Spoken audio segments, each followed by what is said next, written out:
Welcome to The Intuitive Therapist with Janis Cohen, therapist, clairvoyant, empath, and medium. Listen in as she takes a no-nonsense, deep dive into real human struggles and how to resolve them. Janis will share channeled information from her spirit guide team, as well as angels and archangels, to help you master your emotional, physical, financial, and spiritual destiny. And now, Janis R. Cohen. Hey y'all, this is Janis Cohen, the Intuitive Therapist, here on the Intuitive Therapist Podcast. So glad you're with me for another week of my podcast. I'm so enjoying this process and coming up, of course, with topics. But I also just wanted to let you know that I will be introducing some visitors, some guests on my show. And they're going to be really awesome. You're going to learn a lot about not only metaphysical things, but also life experiences, inspirational stories, because I want to change it up a bit. And I always want to offer the most value that I can. So I want to talk about something that is key to determining whether or not we're happy. I know that I've got caught up. Oh my goodness, can't even speak today. I've gotten caught up in what I'm about to talk to you about today, expectation. And I can tell you every time that I have had an expectation, I know that I've set myself up for disappointment. And yes, this is connected to the concept of detachment, which I've talked about before. But I just want to share with you some ideas about expectations. And so today's topic is called, what do you expect? And if you're like most people, you hope for the best and expect the worst. Most people. Now, hopefully you're a cup half full kind of person. There are plenty of people out there who are half empty cups. So I want to speak to half empty cups today. But half full cups, stick around and listen. It's interesting when I talk about half empty cup people. Somehow we think that if we anticipate the worst, somehow we'll feel prepared. But what if we're expecting the worst? What if expecting the worst sets us up for experiencing the exact thing that we don't want to experience? Look, I get it. Who wants to be surprised by an outcome that they didn't predict, right? Because we always, want to be able to think about what could happen and what we might do. But if you're expecting things to always be shitty and never work out, then that's what you're going to experience. And I think about, those people who like to be very strategic, very pragmatic, those who try to anticipate everything so that they can create a sense of safety and control. And in all honesty, who wants to be ill-prepared when a result comes along, right? I think the biggest fear that everybody has when they're going into new territory, experiencing something new, is that they won't be able to handle the outcome. That somehow they doubt their ability to navigate or pivot. And I want to make a few things clear to you. It's great to imagine different outcomes. In fact, I encourage my clients to do that. And I'm going to share with you how I do that because I want you to learn very quickly what to do to feel prepared, but also to feel detached from the outcome. So when a client comes to me with a challenge and with the accompanying anxiety that they attach to the feared anticipated outcomes, I ask them just take a breath and do this exercise. And this is when the magic happens. So I asked them to identify how they would respond to each of the outcomes they've identified. And if you're struggling with something, you don't know how it's going to turn out, do this exercise because I promise you it will help. So you identify all the possible outcomes. Then you identify what response you would have. Maybe it's an action. Maybe it's a verbal response. But write it down. It's kind of like meeting somebody for a first date. We all have our ideas of, really wanting to finally meet the right one and never having to deal with the pain in the ass that dating seems to become when we're single. But should we choose to date, we got to be wise. We have to be prepared, and we have to also open ourselves to whatever the time that we spend with the person, whatever that might bring to us. Even open up ourselves to somebody that's out of our typical type of dating, right? Most often, you're going to meet people on the first date that won't be a match for you. That's going to be the majority of the people. You'll either feel no chemistry, you'll be bored out of your mind with them, or you'll realize that your values just don't add up, and that's totally cool. And ideally, you want to meet the mate of your dreams from the get-go, right? But that's highly unlikely when you're first beginning to date or jumping back in the dating pool. Not that it doesn't happen to a few people, but for most, we tend to meet lots of no's before we meet the yes. And that said, the hardest part of dating is making it fun and not attaching ultimate goals to dating, like marriage and children and financial security and status, to the dating experience. When you reach a point where dating simply becomes an opportunity to meet interesting people versus finding your husband or wife, then the pressure is taken off of the process, and you actually begin to enjoy it rather than dread it. It just becomes an interesting experience for you, right? It doesn't become a chore anymore.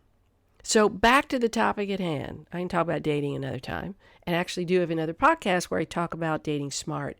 So if you're interested in that, go back to some of the earlier podcasts. It's really something that could help you a lot in being able to not only strategically date, but enjoy the process.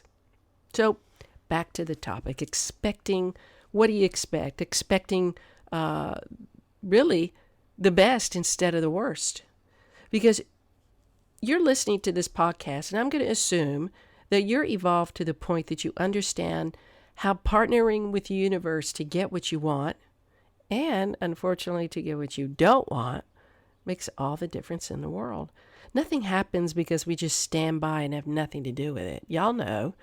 Again, if you are spiritually evolved to whatever extent that you are, you know that your vibrations bring about what you're experiencing. And of course, in connection with what your soul calls in. So it is au contraire, I say, that you have nothing to do with what happens in your life. Everything happens in our life, in my opinion, for these top 3 reasons. It doesn't mean there aren't more reasons, but I'm just going to say the top 3 reasons, in my opinion, why everything happens. First is our soul is made in agreement with the universe to experience people and situations, because we have to learn our soul lessons to elevate our souls closer to heaven and to spirit. The second, we not only create our karma, but we have to pay karmic debts from past lives. You see, each day we create our future karma through our decisions and our actions. It's really that simple. And our past life karma shows up in the form of karmic debt in a lot of ways. And karmic debt is when we have to reconcile our past behavior and choices with our current life circumstances and relationships. And I have always referred to previous podcasts where I talk about karma and dharma, and I'm going to talk to you about what dharma is too. But when it comes to karmic debt can take the form of a lot of things financially, where in one life, maybe you were very, very wealthy and you were a snob and arrogant and selfish and you never gave anything. And then maybe in this life, you have a life where you're experiencing financial struggle and you need to be humbled to the point where you need to ask people for help. And so it's one of those things where we pay our karmic debt to make up for the behavior that perhaps was wrong or not in our soul's best interest. And I do have a story that I shared about a dating experience where I dated this guy. I'm Jewish, and I met this guy because I took salsa lessons. And for those of you that have heard this story, if you want to forward, you can. I'm not going to go to the lengths that I did before to talk about it, but I will share the beauty of it. Nonetheless, I meet this guy salsa dancing. Didn't really find him attractive, but whatever. We went out for wine, and he ended up getting my number. And we ended up getting into this, probably it was the most toxic, disturbing, traumatic relationship I've ever been in, 10 months. And it was horrible. And I had to work really hard to recover from it, from the PTSD. And turns out that I found out that back in the time of the Exodus, I was an Egyptian high priestess who exploited him and who treated him back then in all the ways that he treated me, where he violated my psyche, my emotions. And thank God there was no physical violation.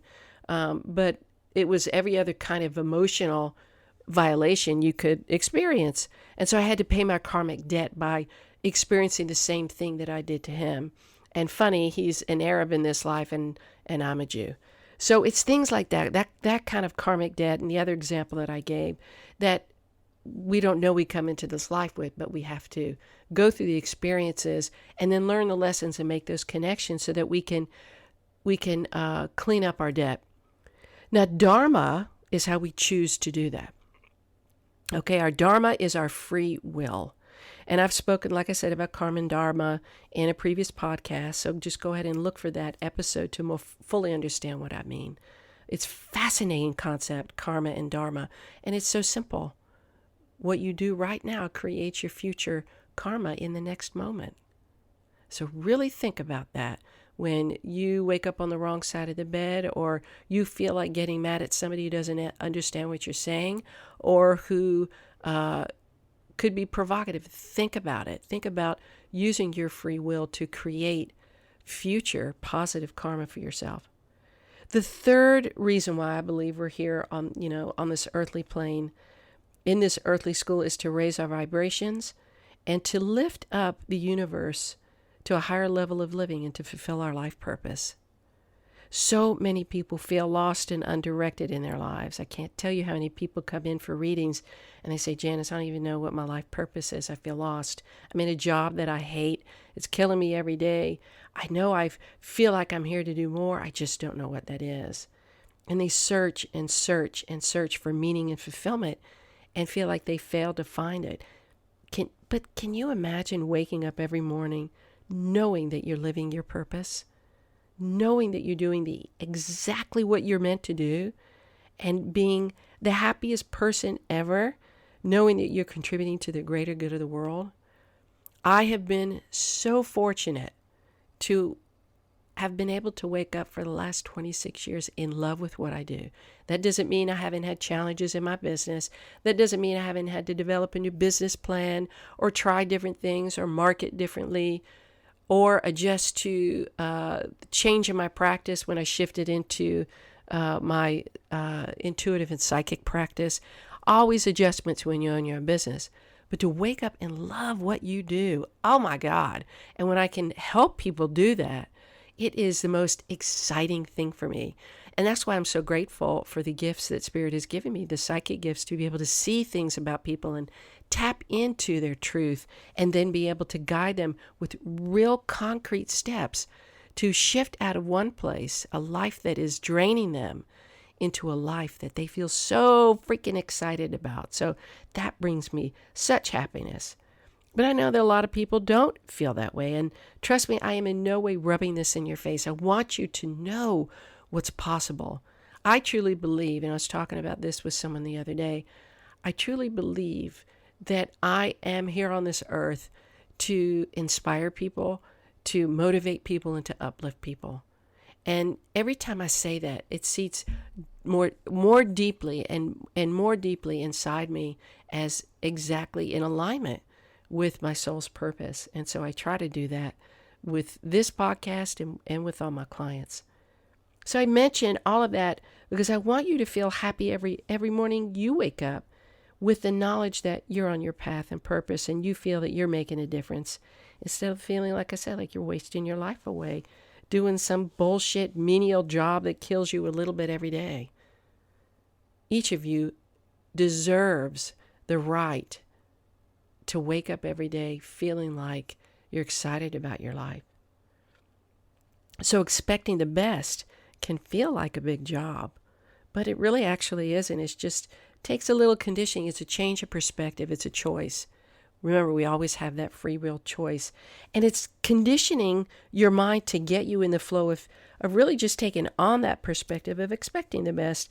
And then the more you do it, the more it becomes a habit, and the more it becomes a natural part of you. I want you to kind of liken the shift in perspective, shift in what you expect, to someone who sees the silver lining in every situation. Now, there are a lot of people who see the silver lining, and they can be avoiding reality, and I'm not saying that. But to be able to look at a situation and say, you know what, this sucks, or it's hard, or I don't know what to do, and to be able to say to yourself, the silver lining in this is, I know it's meant for me. There's something in this for me to learn. So I'm going to focus on that.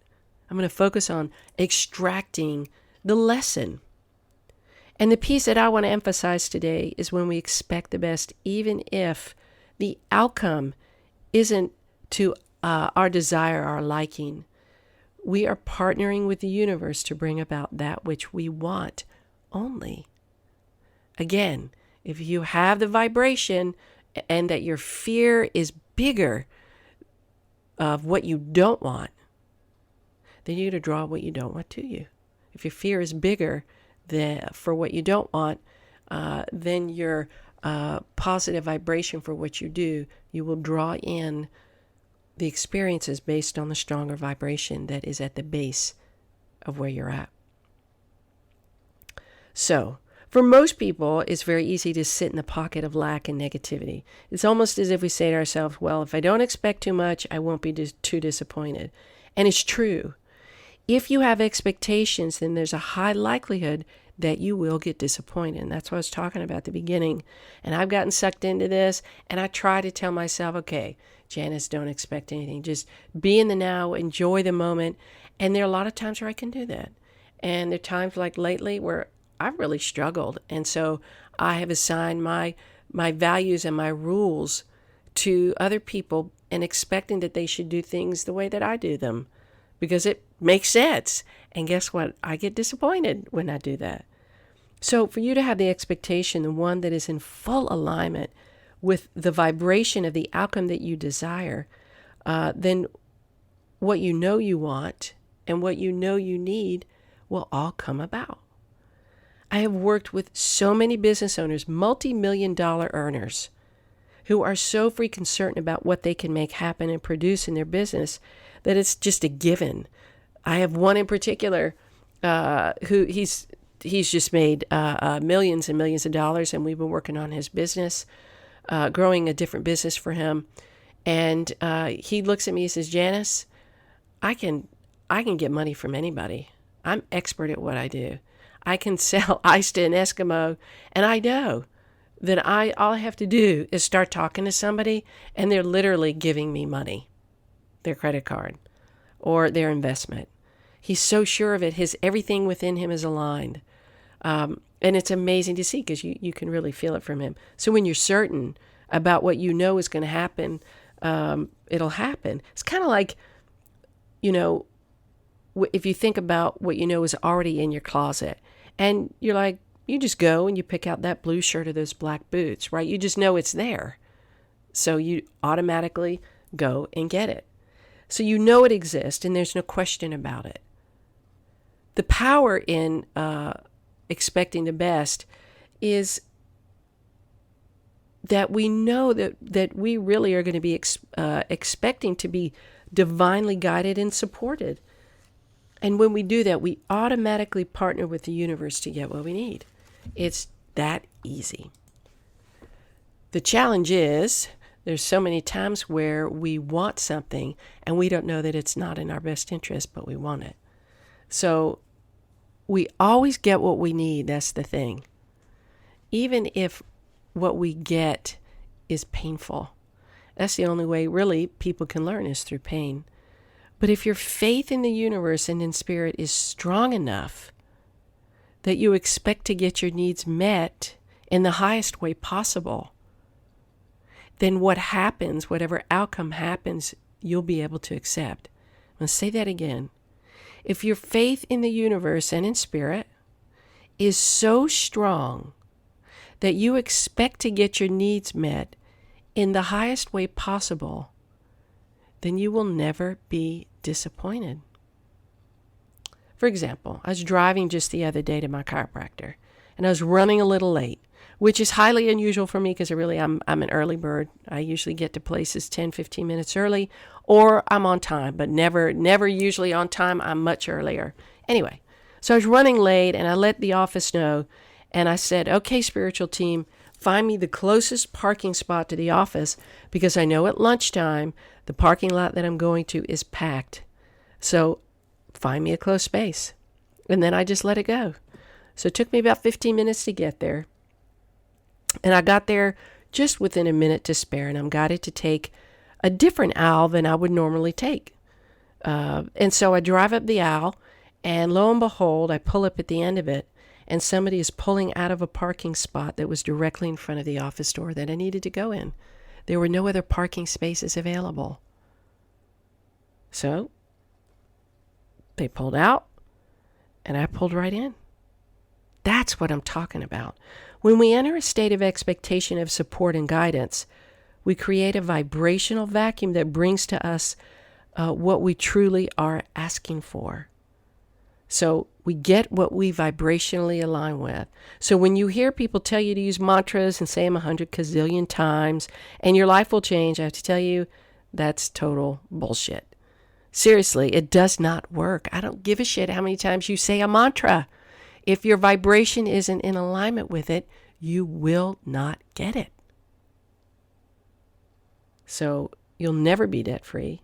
You'll never find the love of your life or achieve that great outcome that you imagine. That's because you're calling into your life what your vibration is calling into your life, not what the mantra is calling into your life. I hope this makes sense. Kind of hammering it into you today, but I really want you to really get it. The universe doesn't tolerate a vacuum, by the way. So if you're creating one with your vibrations, with certainty, then the universe is going to fill that vacuum with what you ask for, right? So just think about it that way. If you're putting all of your energy, you're to bring something into you, to suck something into that vacuum, you're going to get it. So wherever your focus goes, your energy flows. It's really just that simple. If you expect struggle, you attract struggle. If you expect abundance and you're vibrationally in line with that, you're going to experience abundance across the board, not just financially, but emotionally, physically, psychologically, spiritually, financially too. If you expect guidance, synchronicities, and celestial gifts, you're going to attract them as well.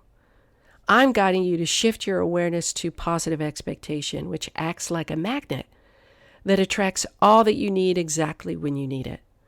Just like that parking spot story that I just told you about, I expected my team to find me a spot, and not only did they, but it was even better than I expected, y'all. It was right in front of the building, the door. Could not have gotten a better space unless I literally drove into the office. So take a risk. Expect good things to happen to you, but vibrationally align with that. Partner with the universe to bring about only that which you want in your life, not that which you don't. I hope you've enjoyed today's podcast. As always, if you have benefited and feel like you're learning a lot of good stuff, please go over to iTunes and rate and review my podcast. Go to the iTunes store. You can find my podcast by just typing in the search area, the Intuitive Therapist Podcast. And you can go under the rate and reviews, and I would love it. That would be great. The more people I can reach, the more people that can discover me, the better. And always, if you'd like a reading around any subject, maybe what's blocking you in terms of raising your vibration, then give me a call. I do 30, 45, or 60-minute readings, 404-558-3971, or reach me at my email, janis@janisrcohen.com. Always, I wish you a blessed day, a wonderful week, and live intuitively. Thanks for listening to The Intuitive Therapist with Janis R. Cohen. If you like what you heard, the best compliment you can give us is to share this podcast with a friend and subscribe, rate, and review at iTunes.